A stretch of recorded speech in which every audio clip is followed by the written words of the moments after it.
राष्ट्रीय परिवर्तन मोर्चा के राष्ट्रीय संयोजक एवं भारत मुक्ति मोर्चा के राष्ट्रीय अध्यक्ष माननीय वामन मेश्राम साहब, जो कि नई दिल्ली से हैं, वे आप लोगों के बीच में उपस्थित हैं। मैं सर से निवेदन करता हूं कि आज की इस सभा को संबोधित करें। माननीय वामन मेश्राम साहब, राष्ट्रीय अध्यक्ष भारत मुक्ति मोर्चा, नई दिल्ली। साथियों, आज राजनांदगांव लोकसभा क्षेत्र 6 बहुजन मुक्ति पार्टी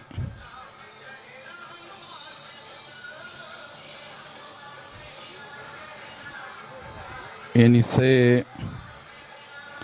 समर्थन देकर इंजीनियर बसंत कुमार मेश्राम जी को चुनाव में खड़ा किया गया है और इसलिए इस चुनाव में प्रचार करने के मकसद से मैं यहाँ आप लोगों के बीच में आया हूँ। साथियों, दिल्ली में राष्ट्रीय परिवर्तन मोर्चा नाम का एक संगठन बनाया गया है, जो लगभग 83 छोटी छोटी पार्टियां, एससी, एसटी, ओबीसी, माइनॉरिटीज़ की 83 पार्टियां देश भर से इकट्ठा आकर उन्होंने एक राष्ट्रीय परिवर्तन मोर्चा नाम का संगठन बनाया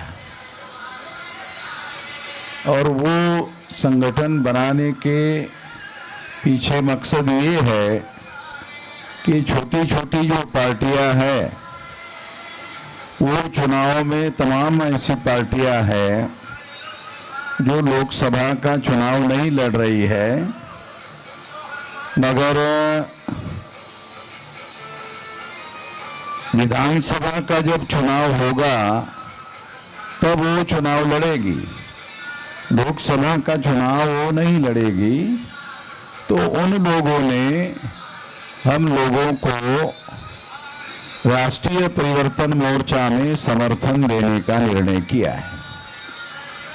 साथियों, ये जो राष्ट्रीय परिवर्तन मोर्चा है, जिसमें 83 पार्टी के लोग काम कर रहे हैं, तो उन लोगों को क्या करना चाहिए, क्या नहीं करना चाहिए, इस संबंध में कुछ बातें मैं आप लोगों के सामने रखना चाहता हूं।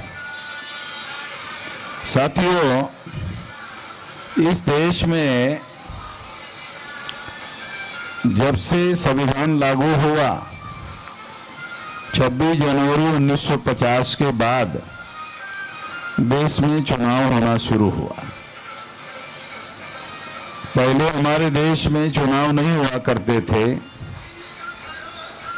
मगर संविधान के द्वारा संवैधानिक लोकतंत्र लागू करने के बाद देश में चुनाव लागू करवाए गए और जनता को ये अधिकार दिया गया कि वो अपने चुने हुए प्रतिनिधियों के द्वारा अपनी सरकार बना सकते हैं, अपनी सरकार चला सकते हैं। ऐसा अधिकार भारत के संविधान के अनुसार इन लोगों को दिया गया है और इस वजह से ये अधिकार, जब वोट का अधिकार हर 21 साल के व्यक्ति को ये वोट का अधिकार शुरू में दिया गया था, बाद में ये अधिकार 18 साल के लोगों को, नौजवानों को बहाल किया गया। तो आज हम देखते हैं कि देश में जो व्यवस्था है, उस व्यवस्था में जो गैर बराबरी की सामाजिक व्यवस्था है, जैसे वर्ण सिस्टम है, तो वर्ण सिस्टम में जो वर्ण व्यवस्था में शूद्र माने गए लोग हैं, वो शूद्र माने गए जो लोग हैं वो पिछड़े वर्ग के लोग हैं, और जो शेड्यूल कास्ट जिसको संविधान ने मान्यता दी वो ब्राह्मण धर्म के अनुसार उनको अस्पृश्य माना गया था। उन लोगों को भारत के संविधान के अनुसार उनको शेड्यूल कास्ट के तौर पर, अनुसूचित जाति के तौर पर मान्यता दी गई, और मान्यता देकर उन लोगों को संविधान में जो पहले अधिकार नहीं थे उन लोगों को अधिकार बहाल किया गया। उसी तरह से जिनको आदिवासी कहा जाता था उनको संविधान में शेड्यूल ट्राइब के तौर पर मान्यता दी गई, और इसलिए उन लोगों को भी, आदिवासी लोगों को शेड्यूल ट्राइब के नाम पर अधिकार बहाल किए गए। तो अगर हम लोग SC, ST, OBC इन लोगों की संख्या को ध्यान में रखें तो आपको पता चलेगा इनकी संख्या 74.5% है। अगर इनमें माइनॉरिटी के लोगों को मिला दिया जाए तो मिला देने से ये होगा कि निश्चित रूप से ये 85% के लगभग इनकी संख्या होती है, और ये संख्या 100 में 85% अगर हमारे लोगों की संख्या है तो निश्चित रूप से हम लोगों की संख्या बहुतायत है, बहुसंख्य लोग है। अगर हम लोग चुनाव के रिजल्ट का अध्ययन करें तो हम लोगों को पता चलेगा कि उत्तर प्रदेश में मायावती जब मुख्यमंत्री बनी थी तो उसको केवल 30% वोट पड़े थे। 30% वोटों के आधार पर मायावती उत्तर प्रदेश में मुख्यमंत्री हो गई थी। तो 31-32% वोटों के आधार पर कांग्रेस ने देश में 50-60 साल तक राज किया। तो ये बात, ये आंकड़े मैं आप लोगों को क्यों बता रहा हूं, इसलिए बता रहा हूं कि हम लोगों की संख्या 85% है और 30-32% वोटों के आधार पर इस देश में चुनाव जीते जा रहे हैं, और चुनाव जो है जीत करके देश में, केंद्र में और राज्य में सरकारें लाई जा रही है। तो हम लोग 85% लोग 30%, 32%, 35% मैक्सिमम वोट अगर हम लोग मोबिलाइज करने का काम करते हैं तो निश्चित रूप से मेरा ऐसा मानना है कि हमारे लोग जो हैं अपने कैंडिडेट चुनवा कर ला सकते हैं। अगर हमारे लोग अपने वोट चुनवा कर ला सकते हैं तो हमको ऐसा करना चाहिए और सफलता हासिल करनी चाहिए।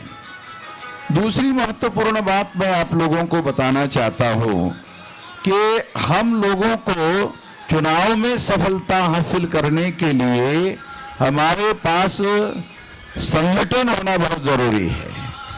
तो आज हमारे पास देश में 36 स्टेट है, 36 स्टेट है। 36 स्टेट में से 32 स्टेट में हमारे पास संगठन है, और 32 स्टेट में 625 जिलों में हमारे पास संगठन है। तो इसका मतलब ये है कि 450 लोकसभा सीटों पर चुनाव में प्रभाव डालने वाले वोट हमारे पास है। तो इसका मतलब ये है कि किसी भी चुनाव को लड़ने के लिए, किसी भी चुनाव को जीतने के लिए आपके पास बुनियादी रूप से संगठन चाहिए। अगर आपके पास इतना बड़ा संगठन है तो फिर आप सफल हो सकते हैं। केवल आप लोगों को जो समस्या आती है वो समस्या आती है कि चुनाव में बहुत भारी संख्या में आजकल पैसे का इस्तेमाल किया जा रहा है, खास तौर पर कांग्रेस के द्वारा और बीजेपी के द्वारा काले धन का इस्तेमाल किया जा रहा है। आप सुनकर हैरान हो जाओगे कि कांग्रेस और बीजेपी के लोग एक एक लोकसभा में 100-100 करोड़ रुपया खर्चा करते हैं। 100 करोड़ एक लोकसभा के लिए, और लाखों करोड़ रुपया, अभी बीजेपी का लाखों करोड़ रुपए का बजट है, तो क्या बीजेपी के पास नोट छापने का कारखाना है? नहीं है। फिर नोट छापने का कारखाना नहीं है तो इतना सारा पैसा उनके पास कहां से आ रहा है?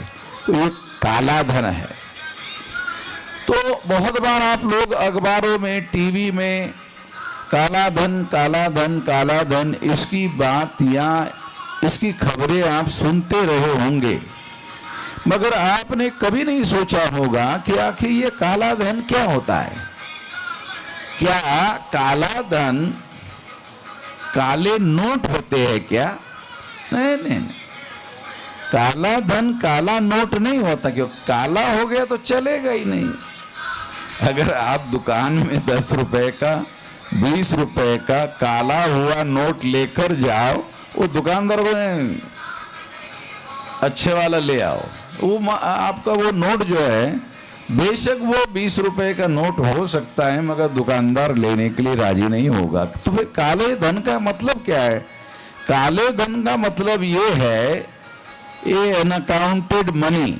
अनअकाउंटेड मनी का मतलब क्या है? अंग्रेजी में शब्द है अनअकाउंटेड मनी। अनअकाउंटेड का मतलब है ऐसा पैसा जिस पर भारत सरकार को, राज्य सरकार को टैक्स नहीं दिया गया। इसका मतलब है भारत सरकार को उन्होंने लिखकर नहीं दिया कि हमारे पास इतना पैसा है, लिखकर नहीं दिया हमारे पास इतना पैसा है, लिखकर नहीं दिया, इसलिए उसको अनअकाउंटेड मनी कहा गया है। अगर वो अकाउंटेड है, अगर वो गिना हुआ है सरकार के पास, उसका आंकड़ा इनकम टैक्स में बताया गया है कि इतना इतना हमारे पास पैसा है, तो इनकम टैक्स डिपार्टमेंट के लोग आपको कहेंगे भाई आपको इतना टैक्स देना पड़ेगा। टैक्स देने के बाद जो पैसा बचता है वो पैसा काला धन नहीं माना जाता है, और जो पैसे के ऊपर टैक्स पे नहीं किया जाता उसे काला धन कहते हैं। तो काले धन के बारे में भी हम लोगों को मालूम होना चाहिए कि ऐसा काला धन कांग्रेस के लोगों के पास, जब उनकी केंद्र में सरकार हुआ करती थी तो उनके पास बहुत होता था, और जब चुनाव होता था तो सबसे ज्यादा पैसा कांग्रेस के लोग खर्चा करते थे। अभी कांग्रेस के लोग अखबारों में बयान दे रहे हैं हमारे पास पैसे ही नहीं है, और मोदी ने हमारा जो अकाउंट था वो सीज कर दिया। ये बात बराबर है, क्योंकि ये जो कुछ हो रहा है तो कांग्रेस भी पहले ऐसे करती थी, अभी बीजेपी वाले ऐसा कर रहे हैं। तो अभी बीजेपी वालों के पास पैसा है और कांग्रेस वाले कहते हमारे पास तो पैसा नहीं है। ये बात सही हो सकती है कि कांग्रेस के अकाउंट में पैसा ना हो, मगर उनके कैंडिडेट के पास पैसा नहीं है, ये तो नहीं कहा जा सकता, क्योंकि कांग्रेस भुक्कड़ लोगों को तो टिकट देती नहीं है। जिनके पास 100-200 करोड़ रुपए की प्रॉपर्टी है उन्हीं लोगों को वो टिकट देती है, तो उनके पास पैसे की कोई कमी तो है नहीं। तो इसलिए कांग्रेस के पास जो कैंडिडेट है उनके पास भी बहुत बड़े पैमाने पर पैसा है और वो खर्चा भी करते हैं। दूसरा बीजेपी है, तो बीजेपी के पास जो काला धन है देश में, क्योंकि मोदी जी ने कहा था हम लाएंगे, काला धन विदेश में रखा है, लाएंगे, और उसमें से 15 लाख रुपया लोगों के अकाउंट में डालेंगे। तो ये तो अभी पता नहीं चला कि मोदी जी ने लाया कि नहीं लाया, मगर वो लाखों करोड़ खर्चा कर रहे हैं, तो ऐसा लगता है कि लाया होगा, मगर दे नहीं रहा है, लोगों को दे नहीं रहा है। तो उसने ये सोचा अरे लोगों को क्या देने का भाई, ये चुनाव में खर्चा कर देते हैं और लोगों को बोल देते हैं कि ये हमने चुनाव में या देश में खर्चा कर दिया है।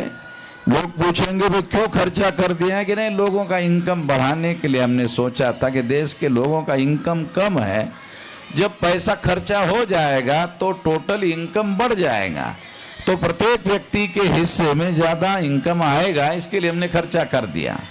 तो इस तरह से मोदी जी का जो काम चल रहा है वो काम इसी तरीके से सारे देश भर में चल रहा है।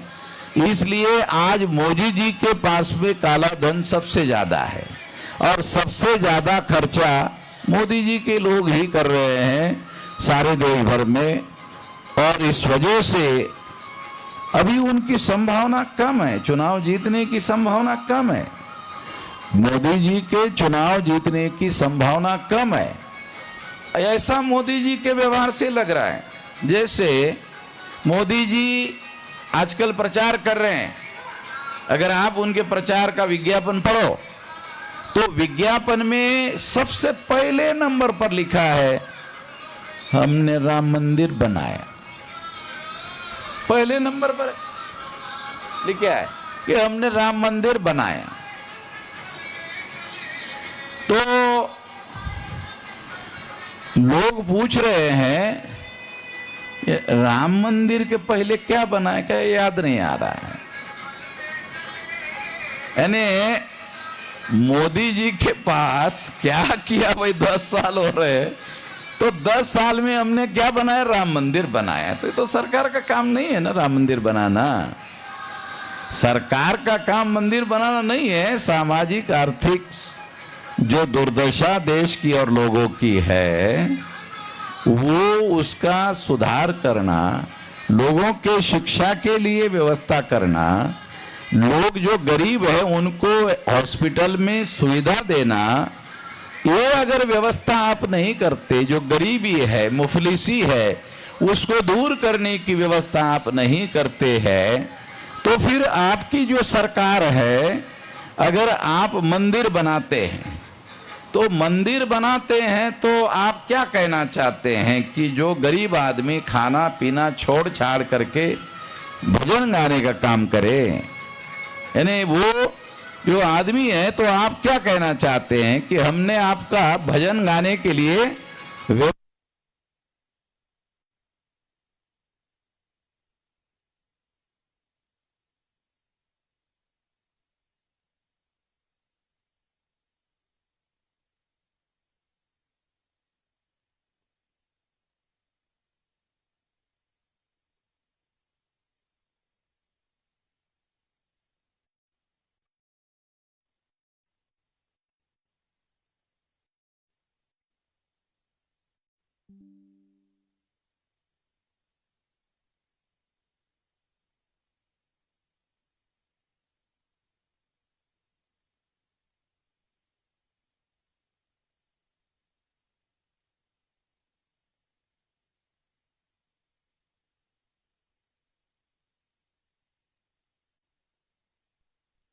हेलो, हाँ, तो इस तरह से अगर हमारा आंदोलन, मैं आपको बताना चाहता हूं कि हमारा आदमी चुनकर पार्लियामेंट में नहीं गया, चलो थोड़ी देर के लिए ऐसा बोलते हैं कि हमारा आदमी पार्लियामेंट में चुनकर नहीं गया, तो भी हमारी आवाज, जोरदार आवाज आंदोलन में उभरनी चाहिए।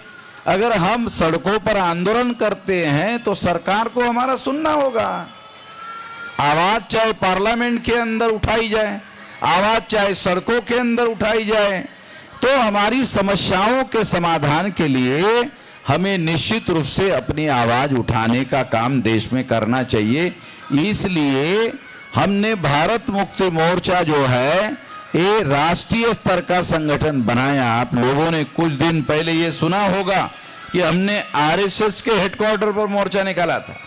आरएसएस के हेडक्वार्टर को घेरने के लिए आज तक किसी संगठन ने ऐसा दिमाग में सोचा तक नहीं, ऐसा विचार ही नहीं किया। ऐसा करने का तो छोड़ो, विचार तक नहीं किया, मगर हमने नागपुर में आरएसएस के हेडक्वार्टर को घेरने का कार्यक्रम किया और सफलतापूर्वक करके दिखाया। तो इसका मतलब ये है कि उन लोगों को हमने हमारी भारत मुक्ति मोर्चा की बहुत बड़ी ताकत दिखाने का काम किया। तो नागपुर में उसके बाद आरएसएस की मीटिंग हुई और आरएसएस की मीटिंग होने के बाद में आरएसएस के लोगों ने निर्धारित किया कि भाई वामन मेश्राम ने तो नागपुर में अभी अपना ताकत दिखा दिया है, तो हमारा आरएसएस का जो हेडक्वार्टर है ये अब सुरक्षित नहीं है, क्योंकि नागपुर जो है नाग लोगों का है। वामन मेश्राम भी नाग ही आदमी है, तो ये जो है इससे हमारा ऑफिस घिरा हुआ है, इसको बदलना होगा। तो आरएसएस के लोगों ने निर्णय किया कि हम अपना ऑफिस अयोध्या लेकर जाएंगे। तो हमने अयोध्या के लोगों को कहा कि ये लोग उधर आ रहे हैं तो जरा उधर भी बंदोबस्त कर देना। तो उन लोगों को मैं ये बताना चाहता हूँ, आरएसएस के लोगों को, अरे अयोध्या भी तो भारत में ही है भाई, तुम भारत के थोड़ी हो, तुम भारत के नहीं हो।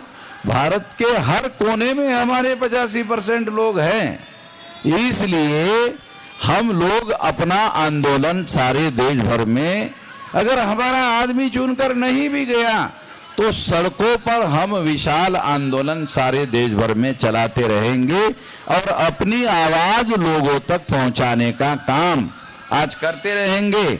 जैसे अभी उधर से उन लोगों ने, जैसे हमने बोलना शुरू कर दिया, उधर उन्होंने अपना वो शुरू कर दिया, तो उसका मकसद क्या है? ये आवाज नहीं जानी चाहिए। उनका मकसद क्या है? अरे इनकी आवाज नहीं जानी चाहिए। क्यों? क्योंकि वामन मेश्राम जो बोलता है साला, उसका जवाब ही हमारे पास है नहीं। जब उसका जवाब नहीं है तो फिर हम लोगों की बोलती बंद हो जाती है। इसलिए वो लोगों तक हमारी आवाज पहुंचाने के लिए दिक्कत खड़ी कर सकते हैं, मगर हमारा संकल्प कमजोर नहीं हो सकता। जैसे अभी आपने देखा वो अपना चिल्ला रहा है, मगर हमारा तो बंद नहीं हो, तो चालू ही है और वो चालू रहेगा। हम ये किसी प्रकार के अवरोध, देश में प्रधानमंत्री उनका, उत्तर प्रदेश में मुख्यमंत्री उनका, अभी छत्तीसगढ़ में शायद मुख्यमंत्री भी उनका ही है, कुछ दिन पहले तो कांग्रेस का था। तो इसके बावजूद भी सारे जगह पर हम अपने कार्यक्रम कर रहे हैं। हमारे कार्यक्रम को कोई रोक लगाने वाला नहीं है, ना उनकी हम बात मानते हैं। क्यों नहीं मानते? क्योंकि संविधान के आर्टिकल 19 में ये हमारा मौलिक अधिकार है, ये फंडामेंटल राइट है। अब किसी पुलिस वालों की या किसी की बात हम लोगों ने आज तक नहीं सुना। कई जगह मुझे कार्यक्रम करने देने के लिए उन्होंने अनुमति नहीं दिया, तो मैंने हमारे लोगों को, गुजरात में बीजेपी की सरकार है, पुलिस ने अनुमति नहीं दिया, मैंने कहा देखता हूं, चलो। तो बगैर परमिशन के मैंने वहां कार्यक्रम किया और पुलिस को कहा कि मेरे को अरेस्ट कर लो। उनको मालूम है वामन मेश्राम को अरेस्ट करेंगे तो ये तो गांधी की तरह महान हो जाएगा। अगर ये गांधी की तरह महान हो गया तो फिर तो गांधी ने जैसे अंग्रेजों को चले जाओ, कहाँ चले, हमको न चले जाओ कहने के लिए बोल दें। तो इसीलिए वो हम लोगों को किसी कार्यक्रम को करने के लिए रोक नहीं लगा सकते, न हम मानते हैं। जब बाबा साहब आम्बेडकर ने संविधान के आर्टिकल 19 में हम लोगों को फंडामेंटल राइट दिया है, तो उसमें एक ही स्थिति में अवरोध पैदा किया जा सकता है कि अगर हम कानून का उल्लंघन करते हो, हम लोग हिंसा का सहारा लेते हो, अगर हम लोग चाकू छुरी बंदूक गोली का इस्तेमाल करते हो, तो हम तो इतनी लकड़ी का भी इस्तेमाल नहीं करते हैं। क्यों? क्योंकि हम कानून और संविधान के दायरे में रहकर सारा का सारा काम करते हैं और अपने लोगों को संगठित करने का काम करते हैं। मैं 18 साल कुछ महीने की मेरी उम्र थी, अभी मेरी उम्र 67 साल की है। और 67 साल का मतलब समझते हो, हमारे देश में 58 साल में आदमी रिटायर्ड हो जाता है। राज्य सरकार अगर कर्मचारी हैं तो 58 साल में रिटायर्ड हो जाता है, और घर वाले लोग रिटायरमेंट के बाद में उस आदमी को 60 साल में बोलते तो टायर्ड भी हो गए यार, रिटायर्ड तो सरकार ने किया मगर अब तुम रिटायर्ड भी हो गए, थक भी गए हो। तो अभी हम लोग 67 साल के होने के बावजूद भी मैदानी जंग में है, ये लड़ाई लड़ रहे हैं और ये लड़ाई हम बीच में छोड़ने वाले नहीं हैं। इन लोगों का बंदोबस्त करके ही हम लोग करेंगे। 2030 तक हम लोगों ने प्लान बनाया कि 6 लाख गांवों का संगठन खड़ा करेंगे। अगर हम 6 लाख गांवों का संगठन खड़ा करते हैं और 9 अगस्त 1942 को जैसे गांधी जी ने अंग्रेजों को कहा था चले जाओ, तो अंग्रेजों को भारत छोड़कर जाना पड़ा था, उस तरह का विशाल आंदोलन हम लोग भारत में 6 लाख गांवों का संगठन खड़ा कर सकते हैं। तो इस देश में हम लोगों की भारी संख्या है, तो निश्चित रूप से केवल आवाज पहुंचने भर की देर है, क्योंकि जो हम कहते हैं वो हमारे लोगों के हक और अधिकार की बात करते हैं, संवैधानिक अधिकार की बात करते हैं, और किसी के अधिकारों पर अतिक्रमण करने की बात नहीं करते हैं। जैसे ब्राह्मणों की संख्या 3.5% है, तो हम कहते हैं ब्राह्मणों को भी अधिकार मिलना चाहिए, मगर 3.5 मिलना चाहिए। ब्राह्मणों को मिलना चाहिए मगर 3.5% मिलना चाहिए, उससे ज्यादा नहीं मिलना चाहिए। वो क्या करते हैं, नहीं हमारे पास योग्यता ज्यादा है, तो योग्यता ज्यादा है तो क्या सारे देश भर कब्जा कर लोगे? मैंने ब्राह्मणों को कहा, नागपुर में कहा था, आपको पता था, बहुत खास बात है। मैंने कहा तुम कहते हो कि इतनी ज्यादा संख्या में प्रशासन में तुम्हारा कब्जा है, तो क्यों है? कहा हमारे पास योग्यता है। तो योग्यता होने की वजह से है। तो आपसे ज्यादा योग्यता अंग्रेजों की थी कि कम थी? अंग्रेजी की तो ज्यादा थी, अंग्रेजों की योग्यता ज्यादा थी। फिर उसको चले जाओ क्यों कहा? उसको भारत छोड़कर जाने के लिए क्यों कहा? योग्यता ही अगर मापदंड माना जाए तो फिर उसको छोड़ने के लिए क्यों जाने के लिए कहा? सवाल ये नहीं है, देश में लोकतंत्र आ गया, प्रजातंत्र आ गया, तो संख्या के अनुपात में लोगों को अधिकार मिलना चाहिए। ये बात कांशीराम जी ने स्लोगन देकर बताई थी, जिसकी जितनी संख्या बारी उतनी उसकी हिस्सेदारी, तो उसको वो हिस्सेदारी मिलनी चाहिए। अगर सारे भारत में रहने वाले लोग भारत माता के सपूत है, तो सभी लोगों को अधिकार मिलना चाहिए। किसी के साथ भेदभाव हो और किसी के साथ ज्यादा संख्या से उनको अधिकार दिए जाए तो भेदभाव हो जाएगा दूसरों के साथ में। ये बात नहीं मानी जा सकती, ये संविधान के अनुसार जायज नहीं माना जा सकता, इसलिए इसको बदलना होगा। तो बदलने का काम कौन करेगा? कांग्रेस तो उन्हीं लोगों की पार्टी है, बीजेपी तो उन्हीं लोगों की पार्टी है। अगर हम लोग उनको वोट देते हैं तो देने के लिए बहुत बार जो है वो हमारे वोटर्स लोगों को 500-1000 रुपए देते हैं। जब वोट का दिन होता है उसके एक दिन पहले 1500 रुपए दे देते हैं। तो हमारे लोगों को मेरा ये कहना है, अरे 500 रुपए आपको उन्होंने दिया और आपने एक वोट दे दिया, तो क्या आपको पता है 5 साल के दिन कितने होते हैं? 1 साल के 365 होते हैं और 2 साल के 750 होते हैं। 5 साल के नहीं, 2 साल के ही 750 से ज्यादा होते हैं। अगर 750 होते हैं, मान लो 750 होते हैं, तो आपको 500 रुपए उन्होंने दिया, तो एक दिन का 1 रुपया भी नहीं आ रहा है। एक दिन का 1 रुपया भी आपके हिस्से में नहीं आ रहा। इतना सस्ते में तुम अपने आप को बेच रहे हो। हमारे लोग बहुत बार अपने वोट बेचते हैं, उन लोगों को यह समझना चाहिए कि इतने सस्ते में क्यों बेच रहे हो। वैसे तो वोट जो है ये शासक चुनने का और शासक बनने का अधिकार है। तो आदमी को वोट का अधिकार बाबा साहब अम्बेडकर ने दिया, वो शासक बनने के लिए दिया, और उत्तर प्रदेश के लोगों ने शासक बनने के लिए इस्तेमाल किया। जैसा कांशीराम जी ने समझाया, तो मायावती शासक बन गई थी 4 बार। तो जो उत्तर प्रदेश में हो सकता है वो सारे देश भर में हो सकता है। पहले तो हमारे लोग ऐसा कहते थे कि नहीं हो सकता। उनको कहो कि भाई ये क्यों नहीं हो सकता, कि नहीं हो सकता, क्यों नहीं हो सकता, कि नहीं, शासन करना हमारा काम नहीं है।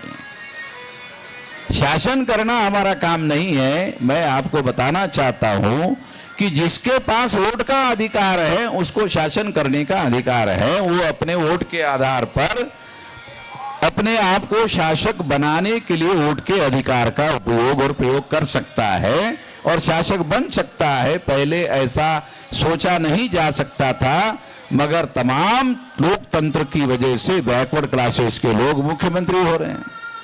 नरेंद्र मोदी भी बैकवर्ड क्लास का है, नरेंद्र मोदी भी बैकवर्ड क्लास का है, तेली जाति का है। मनुस्मृति में लिखा हुआ है कि अगर ब्राह्मण ने तेली का मुख देख लिया तो उसका सारा दिन खराब हो जाता है। ए ब्राह्मणों ने मनुस्मृति लिखा, उस मनुस्मृति में क्या लिखा कि तेली का ब्राह्मण को मुख नहीं देखना चाहिए, अगर देख लिया तो नहाना पड़ता है। तो अभी वो ब्राह्मणों ने तेली को ही प्रधानमंत्री बना दिया, गलत। डेली उनको देखना पड़ता है, उनकी इच्छा हो ना इच्छा हो तो भी उनको देखना पड़ता है।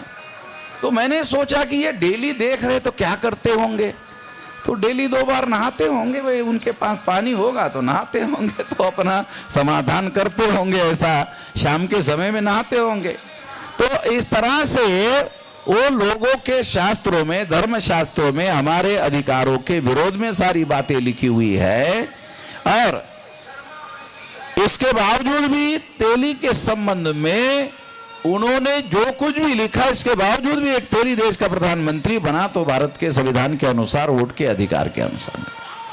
तो ये काम वोट के अधिकार की वजह से नरेंद्र मोदी के लिए कर सकता है, बाकी तमाम लोगों के लिए भी कर सकता है। हमको ऐसा करना चाहिए। और वोट का अधिकार शासक चुनने के लिए नहीं, शासक बनने के लिए करना चाहिए। जब हम वोट के अधिकार का उपयोग शासक बनने के लिए करते हैं, ऐसा सोचेंगे, करेंगे, तो हमारे लोग देश में शासक बनने का काम कर सकते हैं। और जब हमारे लोग शासक बनेंगे तो हमारी सामाजिक आर्थिक समस्याओं का समाधान जैसा हम चाहते हैं वैसा कर सकते हैं। ऐसा ही इस मौके पर मैं कहना चाहता हूं। आपने मेरी बात ध्यान से सुनी, इसके लिए आभार, धन्यवाद।